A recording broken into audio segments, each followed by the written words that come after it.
ဒီနေ့တော့ကျွန်တော်ဝက်နေရိုးခရမ်းသီးစီပြန်ဟင်းကိုလက်ချက်ပြမှာဖြစ်ပါတယ်ကျွန်တော်ရဲ့ဗီဒီယိုလေးကိုလည်းအဆုံးထိကြည့်ပြီးဖို့တောင်းဆိုချင်ပါတယ်ဗျအရင်ဆုံးစီပူလာပြီဆိုရင်တော့ထောင်းထားတဲ့ခရမ်းသီးတွေကိုကျွန်တော်စီသက်သွားပြလိုက်ပါတယ်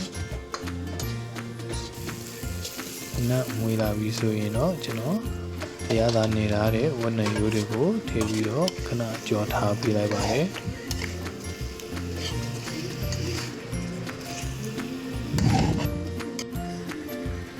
ပြီးရင်တော့စုပ်စည်းလေးအနေငယ်ထည့်ပြီးတော့ခဏပြန်မှွေထားပေးပါတယ်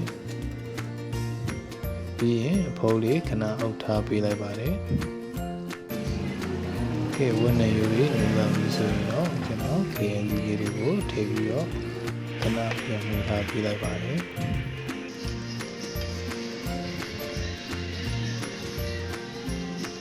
ပြီးရင်တော့ကျွန်တော်အဖိုးလေးပြန်အုပ်ထားပေးလိုက်ပါတယ်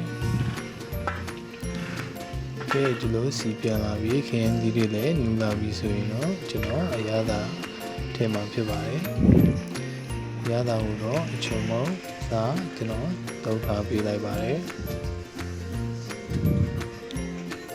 ပြီးရင်တော့မကြီးရည်လေးအနေနဲ့ထည့်ထားပေးပါတယ်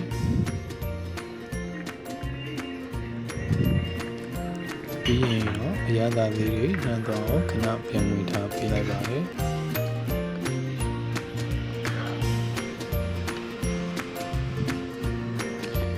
ပြီးရင်အနေငယ်လေးမြည်ကြည့်ပေးလိုက်ပါတယ်အရသာလေးလည်းအနေတော်လေးဖြစ်ပြီးဆိုရင်တော့ခဏနေရင်ချလို့ရပါပြီဒါကတော့အရင်စားလို့ကောင်းတဲ့ဝက်နံရိုးခရမ်းသီးချစ်လေးရပါပြီဗျ